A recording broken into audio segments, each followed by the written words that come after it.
I like to ride. Fixed gear, no brakes. Can't stop.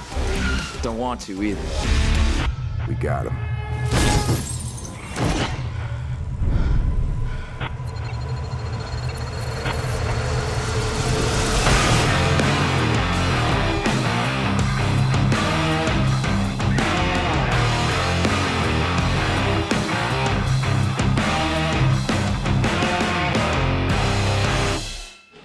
Mike's Love Fix.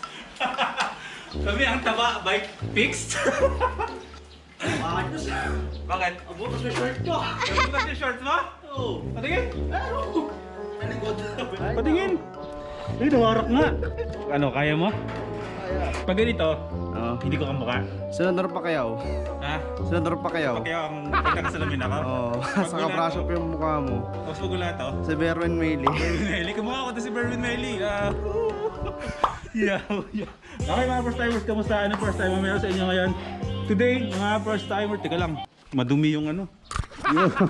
Ilantin natin. Tuloy na pinangako ko. Kaya pala huminga. Today mga first timers, tuloy na pinangako ko. Pag-uusapan natin ngayon ang mga bisikleta namin magkakapatid.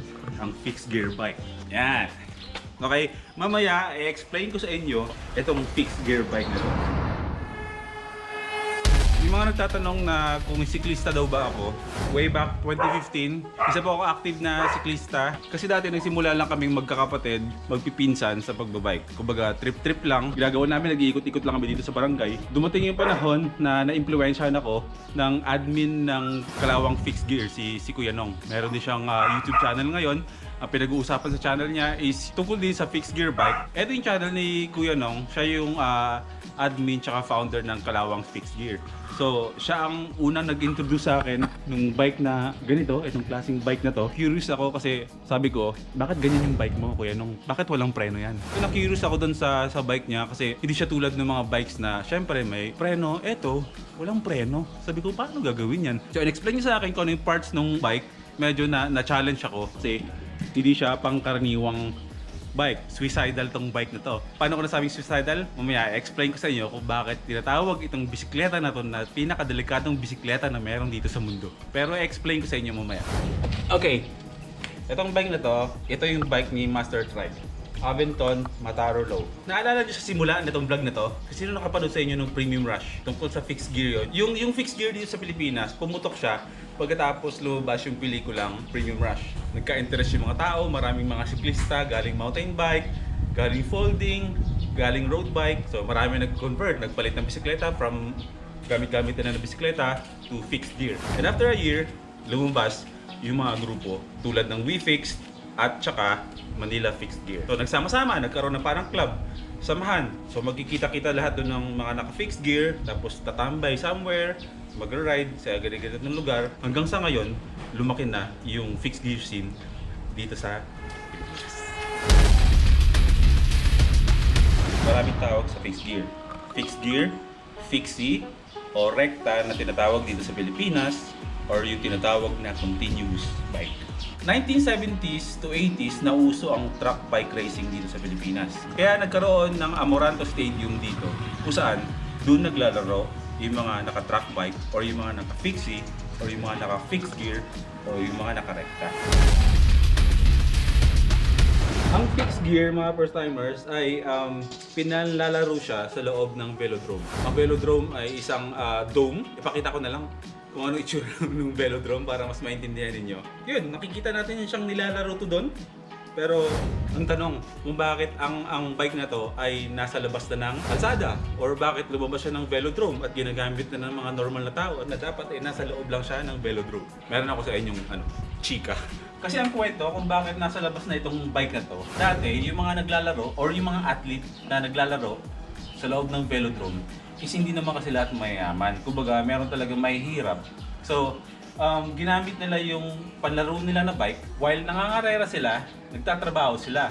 So, ginamit nila yung bisikleta nila na pangtrabaho sa labas. Yung paghatid ng mail, paghatid ng kung ano-ano, mga dyaryo, delivery. Mas advantage kasi ang bike na ito. Mas mabilis, mas madali i-deliver yung mga dapat i-deliver. Tawag sa kanila is bike messenger. Dumami sila talaga sa LA, sa San Francisco, tsaka sa New York. Na-adapt na rin natin mga Pilipino kung saan dito sa Pilipinas, ginagamit na rin ng pag-deliver ng kung ano gamit ang bisikleta. Yung bike na meron kami dito sa aming magkakapatid is ito yung Aventon Mataro Low at Aventon Cordoba. Itong Aventon na to ay isa lang to sa mga kilala at sikat na mga... Actually, hindi naman siya sikat eh. Laspag na nga siya eh. Kumbaga parang very common brand na siya dito sa Pilipinas talaga. Dati medyo okay siya pakinggan kung naka-Aventon ka, pero ngayon pag naka-Aventon ka parang wala na lang. Kasi ang dami na pumasok na magagandang mga brands at syempre mas matitibay, mas mahal. Malay nyo magkaroon kayo ng interest at bumili kayo, kayo na mamili. Kasi kahit ano namang brand sa mga sasabihin ko is goods talaga at maganda talaga yung mga brand. Kasi may mga brands ng bike na kailangan pang import sa bansa, pero dumadami na dito niyan sa Pilipinas. At syempre, papahuli ba tayo mga Pinoy?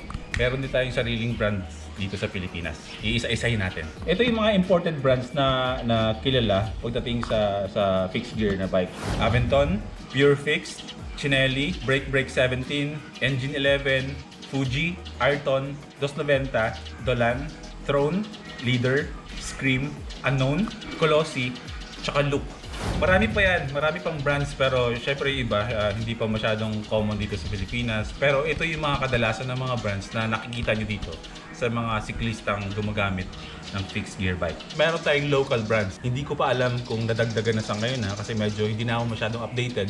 Pero yung mga dati na mga brands na hanggang ngayon andyan pa rin at subok na matitibay talaga is The Project. May nilabas sila na Manila Animal na fixed gear bike, Ave Maldea at saka Pusa Works. Yan yung mga brands na meron tayo dito sa Pilipinas at 100% gawang Pinoy.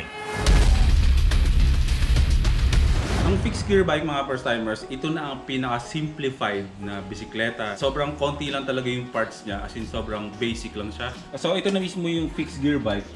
Kung baka nakita nyo, minimal lang yung merong parts na makikita mo siya, di ba? Yung frame, yung wheel set, yung crank, yung kadena, yung cog, fork, and then stem and manibela, seat post, and then saddle. Hindi ka naman pwedeng bumili ng fixed gear na buo na. Sa ngayon, yung Aventon, naglabas na sila na all parts is Aventon. Pero nung mga panahon na binubuo namin to is wala pang ganong nilabas ang Aventon. So, iba-iba yung mga brands ng bawat parts nitong fixed gear bike na to. Ang Aventon lang dito is yung frame and yung fork.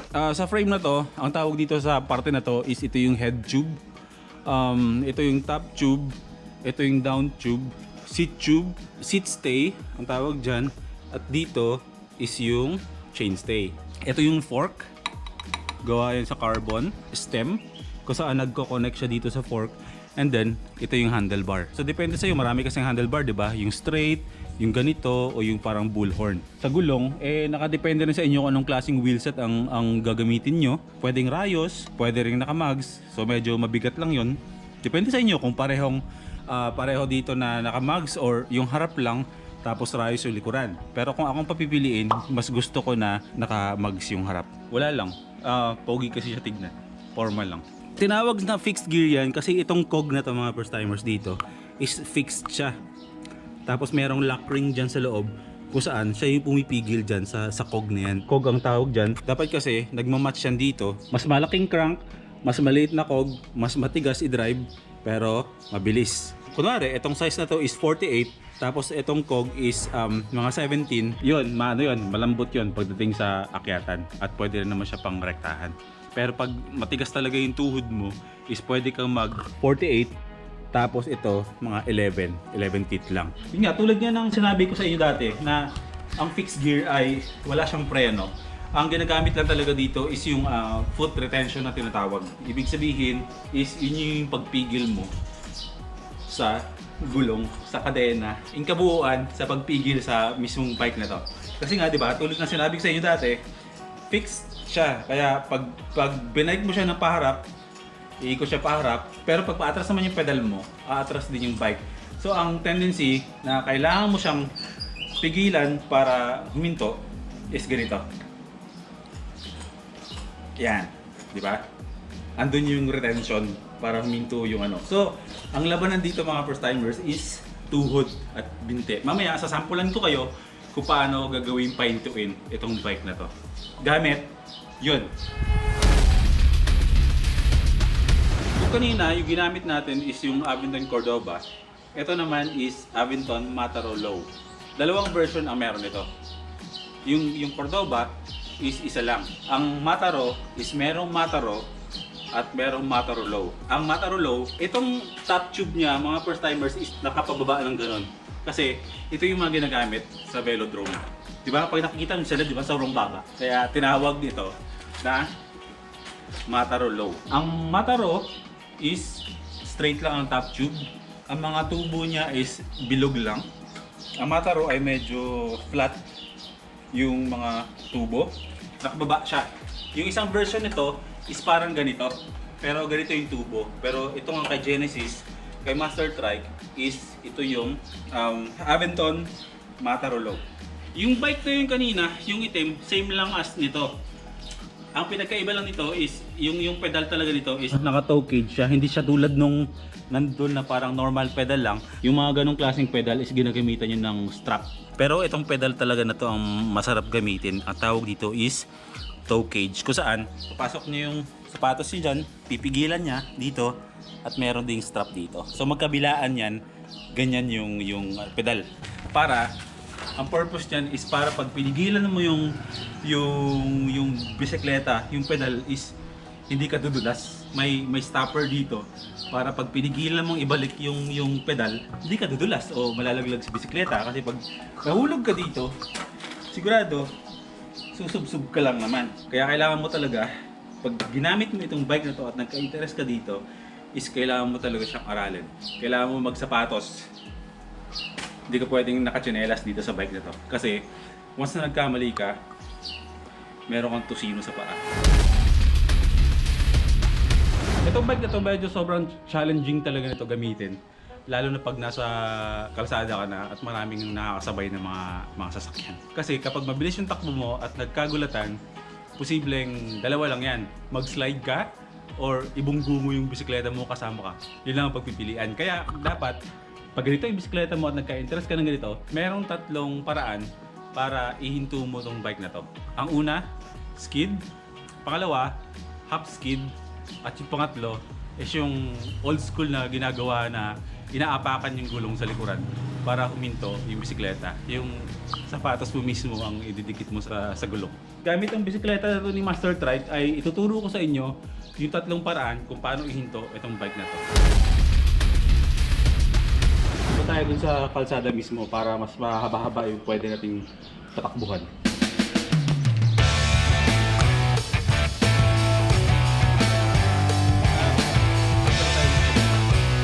Ang una ko muna ituturo is yung yung pag-apak ng tsinelas dito sa likuran ng bike.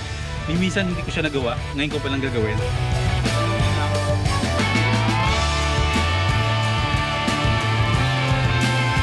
Ganyan. Para huminto yung bike. Yung pangalawa naman is ituturo ko sa inyo yung tinatawag na half skid. Ang half skid ay umaandar itong bisikleta na to pero papalo itong bike na pag ganun.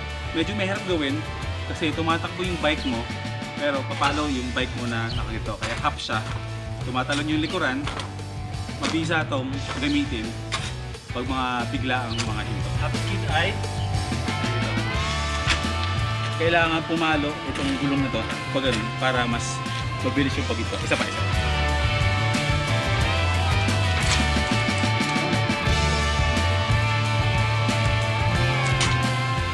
Ngayon, pupunta tayo sa pinaka-exciting na part ng paghinto ng bisikleta na to. Ang tinatawag na skid or long skid. Ito na yung foot retention na tinatawag. Ihinto mo yung gulong gamit ang iyong mga paa, pagkabilaan gamit ang pedal na to.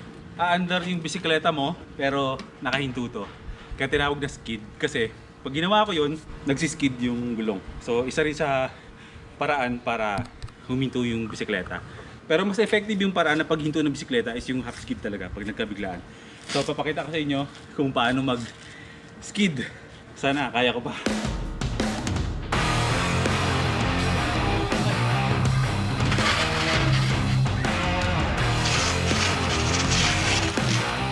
Mahaba, no? Kuha tayo ng mas mahaba. Mas mahaba.